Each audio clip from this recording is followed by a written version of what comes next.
As Anthony Albanese heads to the UK, Keir Starmer is set to announce compulsory digital identification. Pete Hegseth summons all military leaders ranked one-star general or higher to a meeting next week. The MSM is reporting the imminent indictment of James Comey. Russian Foreign Minister declares NATO has declared war on Russia. The ICE killer used the Democrat-created ICE tracking app to commit murders. And the first Tylenol overdose has been recorded. This is Channel 51 News.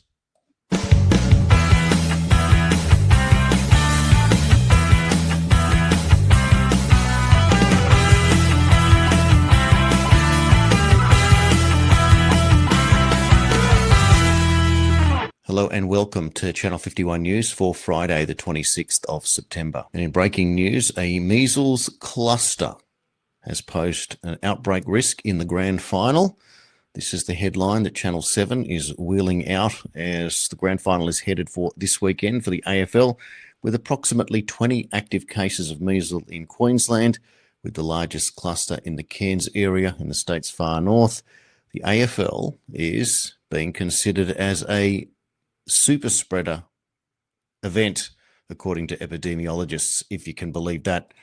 Well, we all thought that in Australia, most, if not all people, certainly school-aged children, were vaccinated, with the MMR itself under great scrutiny this week. And this is what comes out, another one of these scare events. In other news, headline here, certified madness in the Daily Telegraph yesterday. Several hundred people in New South Wales have changed their gender on their birth certificate since the controversial laws were implemented by the state government 3 months ago, prompting concerns about the safety and welfare of women. The Daily Telegraph can reveal 766 people in New South Wales have changed their sex on their birth certificate without gender affirmation surgery. A medical procedure has no longer been required to apply for a change of sex in New South Wales since July 1.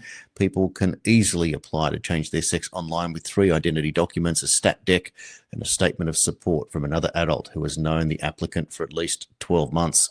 Meanwhile, Upper House member Rachel Merton writes that Today reports since 1st of July, almost 500 men have changed their sex to female, as I've raised in the New South Wales Ledge Council on multiple occasions, and written about back in July in the Telegraph. The Minns Labor government's radical and ideologically driven legislative reforms that now allow sex identification on our state's birth certificates have unleashed chaos.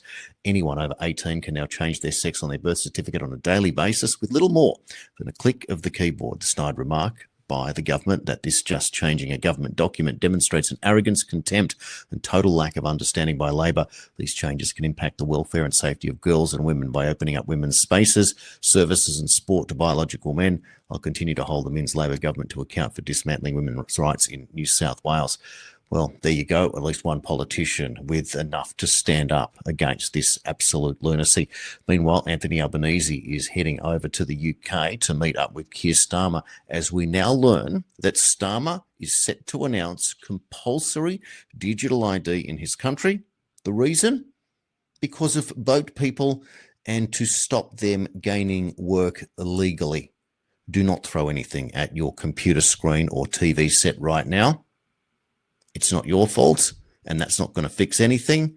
But Keir Starmer is really taunting, and he's surprised that Albanese would arrive at this moment. Well, of course, that keeps us all very much concerned.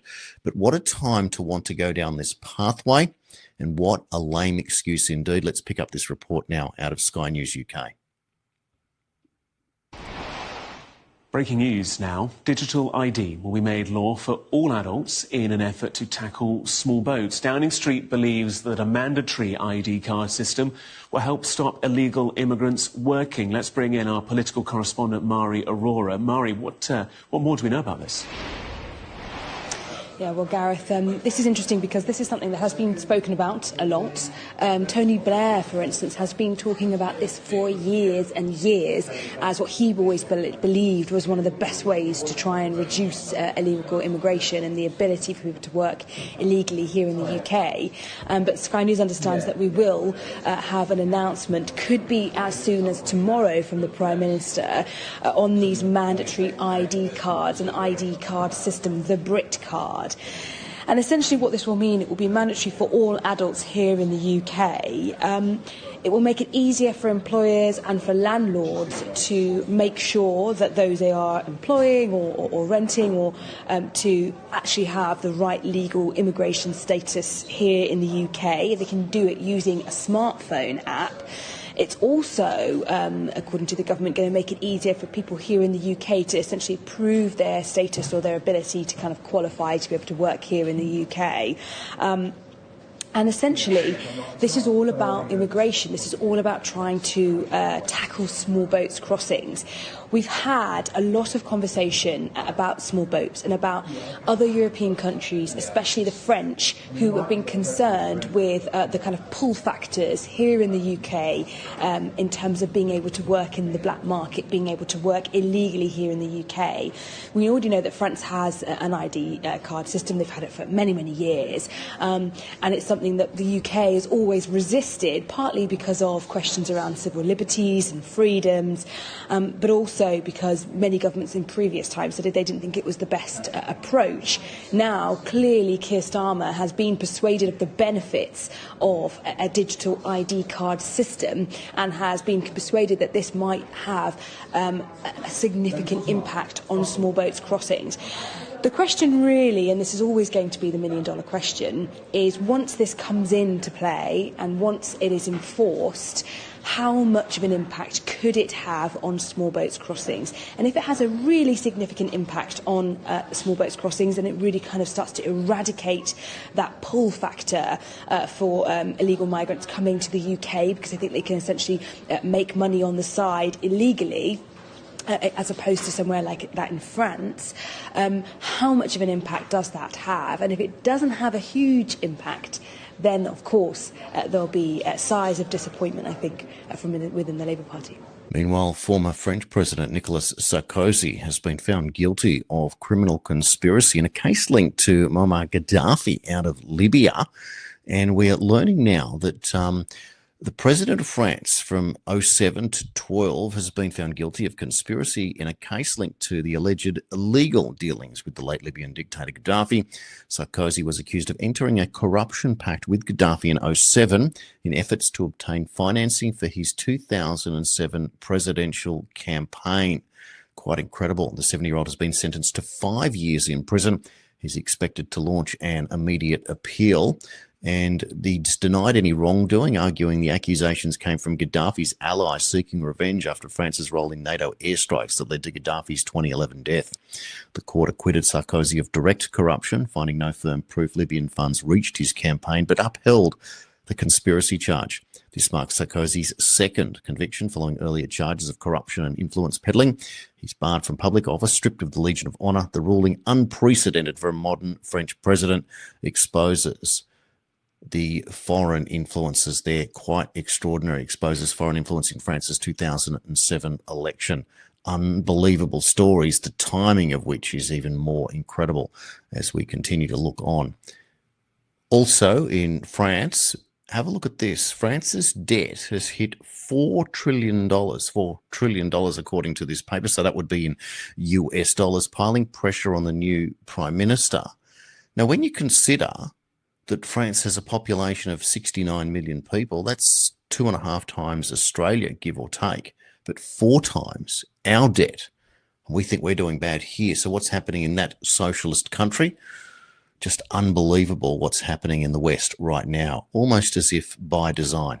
Meanwhile, Russia has declared that NATO has declared war on them. Руками которой НАТО и Евросоюз объявили уже моей стране настоящую войну и прямо в ней участвуют. And here is Mark Rutter now speaking on Fox News earlier. Are the U.S. weapons going to the proper channels to get to the battlefield? Final thought, Mr. Secretary? Absolutely. And this is what happened mid-July when President Trump called me and he said, hey, Mark, we will open the floodgates again of U.S. weapons, both lethal and non-lethal, into Ukraine. But guess what? Allies will pay for it. And I said, you are totally right. Already $2 billion have been committed in packages for Ukraine.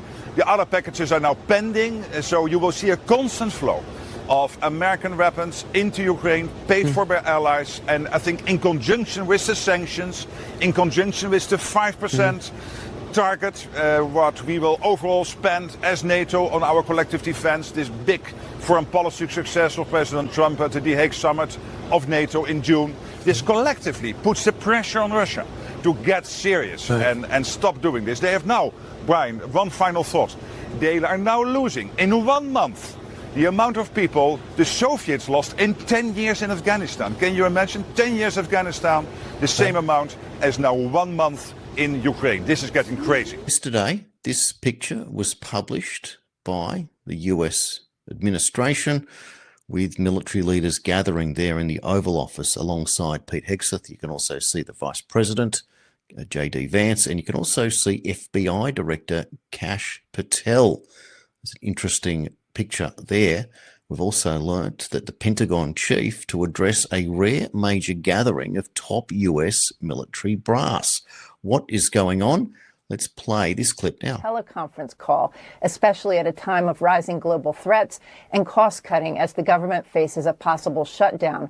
Pentagon spokesman Sean Parnell confirmed the meeting but gave no details other than Secretary Hegseth, quote, will be addressing his senior military leaders early next week. Secretary Hegseth has fired without explanation nearly 22 officers, including the chairman of the Joint Chiefs, General C.Q. Brown, the Chief of Naval Operations, Admiral Lisa Franchetti, Coast Guard Commandant Admiral Linda Fagan, Air Force Vice Chief of Staff General James Slife.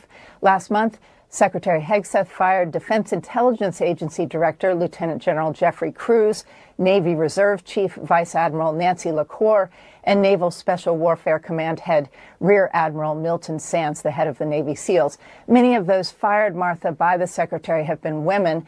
The scant details about this meeting's agenda have many fearing a further purge. Martha? We'll see what happens, Jeff. So could it be a purge or instructions for something else? Meanwhile, this particular post, Europeans privately tell Russia they're ready to shoot down jets. Is that the reason Hegseth is bringing the generals together? Or could it be that this post that appeared this morning from Donald Trump, treason? Trump stuns reporters after declaring Barack Obama will face justice. Now, we have seen that post before, that video, but he's reposted it today, the timing of which on the American Thursday, very interesting ahead of what might be coming in a bunch of different stories, all converging at the exact same time. Let's play a little bit of that long 7-minute clip that you can pick up on social media. What they did to this country in 2016, starting in 2016, but going up all the way going up to 2020 in the election. They tried to rig the election and they got caught. And there should be very severe consequences for that. You know, when we caught Hillary Clinton, I said, you know what? Let's not go too far here. It's the ex-wife of a president, and I thought it was sort of terrible. And I let her off the hook, and I'm very happy I did. But it's time to start, after what they did to me, and whether it's right or wrong, it's time to go after people. Obama's been caught directly. So people say, oh, you know, a group. It's not a group. It's Obama. His orders are on the paper. The papers are signed. The papers came right out of their office. They sent everything to be highly classified. Well, the highly classified's been released. And what they did in 2016 and in 2020 is very criminal. It's criminal at the highest level. So that's really the things you should be talking about. I know nothing about the other, but I think it's appropriate that they do go. May I ask you about that, Mr. President? Tulsi Gabbard had... Well, interesting, isn't it? That is posted today. Again, here is Stephen Miller speaking on Fox News. To make on that subject or question, but I'm always happy to talk about former FBI, disgraced former FBI Director James Comey, who, of course, is corrupt, who, of course, has been engaged in vast amounts of illicit and unlawful conduct, who, of course, was at the center of the Russiagate attack and assault on American democracy. There are so many people, Comey, Clapper, Brennan, Monaco, all across the government under previous administrations who have worked tirelessly to try to dismantle our democracy. And it has to lead somewhere to accountability. Got to be accountability. Meanwhile, earlier, President Trump hosted Turkish President Erdogan. Here's what he had to say before the meeting took place. The best thing he could do is not buy oil and gas from Russia. If he did that, that would be probably the best thing. He knows Putin like I know Putin. I thought Putin, I settled, as you know, 7 wars, and it's probably more than that if you really want to know the real facts, but 7 wars, and I thought this would be among the easier ones to settle. But I'm very disappointed in Putin. And he's been fighting hard, he's been fighting long, and they lost millions, they lost like 1 million soldiers. And you know, with all of the heavy bombardment over the last 2 weeks, they've gained almost no land. Think of that. They've gained almost no land. And I'm not going to ever call anybody a paper tiger, but Russia spent millions and millions of dollars in bombs, missiles, ammunition, and lives, their lives. And they've gained virtually no land. I think it's time to stop. I really do. Meanwhile, Erdogan has met with the president and they have signed a brand new nuclear deal. The presidents don't look too excited. The foreign ministers, on other hand, the secretaries there, they look extremely happy with what's going on. Now, the name that we all know for some time now, George Soros, there he is, the 94-year-old billionaire. Well, he is back in the firing line with multiple US attorneys being ordered to draft plans to investigate an organisation funded by Soros. This is per the New York Times.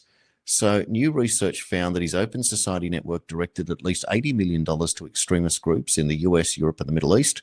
Some of them were tied to the Muslim Brotherhood and praising Hamas's October 7 attack. $23 million allegedly went to 7 groups fitting the FBI's definition of domestic terrorism. Here is the president addressing the questions around Soros. Well, Soros is a name certainly that I keep hearing. I don't know, but Soros is a name that I hear. I hear a lot of different names. I hear names of some pretty rich people that are radical left people. Maybe I hear about a guy named Reid Hoffman. Somebody's a pretty rich guy, I guess, and I hear about him. I don't know, maybe could be him, could be a lot of people. We hear the same names, but they're bad, and we're going to find out. And if they are funding these things, they're going to have some problems because they're agitators and they're anarchists. These are anarchists. Really bad. Extraordinary, isn't it? Meantime, the ICE killer, according to Caroline Levitt, 3 months ago, CNN irresponsibly gave free publicity to an app that recklessly shares the location of ICE agents.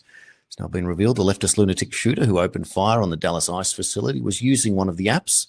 The liberal media is complicit in the increased threats and violence against ICE. We see it every day. They are quick to write a fake story portraying ICE in a negative light, often omitting the real facts of these cases. And they hardly ever write about the vicious criminals that ICE is arresting every day to make our country safer. And there's the CNN story there. I wanted to do something to fight back. This iPhone app alerts users to nearby ICE sightings. Why, in fact, would you do that? Meantime, Caroline Levitt also tweets, Democrats are about to shut down the federal government because President Trump won't force American taxpayers to pay for free health care for illegal aliens. Also out of the US now, and Elon Musk and Trump are set to reunite, agreeing to use Grok in a government AI revolution. Grokked and loaded, Trump and Musk teaming up again, this time to use Grok 4 and Grok 4 Fast to his administration, aiming to revolutionize and supercharge AI innovation across all government agencies. Now, the part of that is concerning, of course, is the rapid use of AI. But if AI is going to be used by the government against the people, that's one thing. But if AI is going to be used to make the government transparent and more efficient, well, that's actually a good thing. Of course, we all must remain skeptical and vigilant, but who is in control of the AI is just as important as what the AI can do at the same time. We're not in a perfect world, but these are steps that will be very interesting to watch indeed. Also now, Microsoft has blocked the Israeli military from using some of its Azure services that they claim that the IDF is using to track Palestinian citizens in Gaza. So there is another use there of the authority or the power blocking certain people from using AI for its advantages. Also now we learned today that Ted Cruz has uncovered the hidden scandal that could invalidate every Biden pardon. Why is that interesting? Because it was posted today by Donald Trump. So Ted Cruz, obviously they're chartered with working out how they're going to hold Joe Biden's administration accountable for non-authorized use of an auto pen to justify decision-making. And as we expected in the Tylenol story, now that Harvard has said that using acetaminophen or paracetamol during pregnancy may increase children's autism and ADHD risk, people, of course, are now panning Harvard as the bad guy who was the good guy during COVID. And as predicted here yesterday, we've seen people on the left starting to swallow Tylenol to prove that Trump and Kennedy are crazy. Well, that's already gone back the other way. And the first story popping up here, a pregnant Liberal woman suffers a fatal Tylenol overdose after trying to prove Trump wrong, now allegedly on a ventilator fighting for her life. What she's done is swallowed a whole pile of Tylenol pills, which anyone has been told that this is a dangerous thing. You can't take too many Tylenols. That's why they always say take 2 and that's it. And even 4 is considered to be lethal and toxic. And so these people trying to prove Trump wrong by taking many just shows the level of ignorance and indoctrination that people are suffering. So quite tragic there indeed. And please stop taking overdoses of Tylenol to prove people wrong. And if you watch yesterday's extended show with Josh Bernstein, there's a wonderful video clip in there from a lady, a PhD, who studied this for a long time and explained the ability of the Tylenol to lower the glutathione in the body, which leads to brain inflammation, which then leads to a pathway. And then when you add in the toxicity from certain shots, then it adds to it as well, leading to the autism and the ADHD diagnoses. And when you're looking for something that's spreading as rapidly as that and clearly not affecting all people, those most susceptible, and that's where this lies. So at least, the very least, the Tylenol approach, and many people say it's not enough, but the Tylenol approach has now got the world talking about autism and its cause, which for 25 years you weren't allowed to say a word. Of course, we covered yesterday the 2016 story, specifically involving the movie by Del Bigtree of Vaxxed, Robert De Niro, whose own son was autistic, and he brought it out because he believed that certain jabs were responsible, and he backed down. And there he was, the hypocrite out there mocking autism, if you can believe that, with the Jimmy Kimmel show. How pathetic. So we try and keep as good as we possibly can, a straight bat here in what we're trying to do to present the news to you. And people are asking me to put more Australian news in. This is not necessarily going to be a full Australian bulletin in each show. That is not really what my wheelhouse is. My point of doing this for some years now has been to point out where we are in the world, how it's affecting us, and what is heading us in the right direction, because Australia is a follower nation. We're not a leading nation, despite Albanese trying to get out in front on certain things on climate change, etc. And of course, with the whole immigration thing, he's following, he's not leading there. But isn't it ironic that he's heading over to the UK to suddenly get the great idea that Keir Starmer is going to bring in a digital ID compulsory for everyone, as here in Australia, we're playing down the whole under 16 YouTube case where they're trying to tell us about digital ID and gently, until one day Albanese will wheel out somebody with prime ministerial aspirations who will tell us that we need, for our own safety and convenience, of course, that we need a digital ID to protect us, but it can't be against boat people, because that isn't a problem here, as you have in the UK, but it'll be for a completely different reason, of course. And yet these are the people that are bringing in mass migration. And if you talk about that, you're the racist. So it's not racist, but it's for our safety and convenience. None of it makes any sense. Meanwhile, Andrew Hastie has been posting some wonderful posts about car manufacturing in Australia, using black and white photographs, etc., to highlight what things were like. The only problem with that approach, it's nice to see, but it's very, very hard to convince people to go back to the 50s. The only person that was actually successful in being able to do that was at the end of a very long period of the Hawke-Keating governments, 13 years, in fact.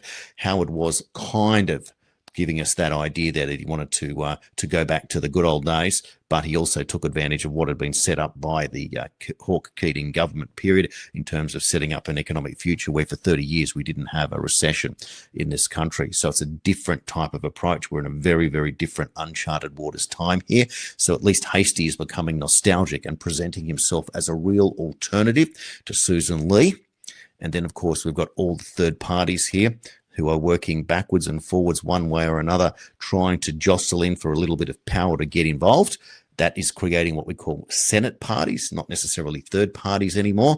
And then we had Craig Kelly earlier on, where I spoke to Craig Kelly earlier in the week, and he presented his 10-point plan, which would involve Andrew Hastie leaving the Liberal Party. So maybe this is what it's about, is to create a real division within the Liberal Party so that he can exit and then mop up all of the third parties with a brand new party, and then let the Liberal Party collapse, bring the Nationals to the new party, and then create a whole new leadership. And it's kind of the fastest way forward to crash the system in order to rebuild it. But you need the right people saying the right things with the right willingness to be a part of the same story in order to present a real alternative and opposition to the current globalist Labor government. How about that? Well, I hope you all have a great weekend. Thanks for watching and supporting, and I'll do my best to continue to navigate the pitfalls along the way. Had some real awful problems this week with software and the video studio that I'm using and have been using for 5 years. I can't explain why there are so many glitches, freezes, etc. The internet service I'm using is extremely fast now, much better than I used to use, so it doesn't make any sense. So I'll be exploring other alternatives from next week to see if we can continue doing that at this time when things are becoming incredibly urgent, significant, and difficult, as they always have been. But hang in there. Great change must come. We cannot remain with the status quo. That is the last thing that's going to happen. See you all.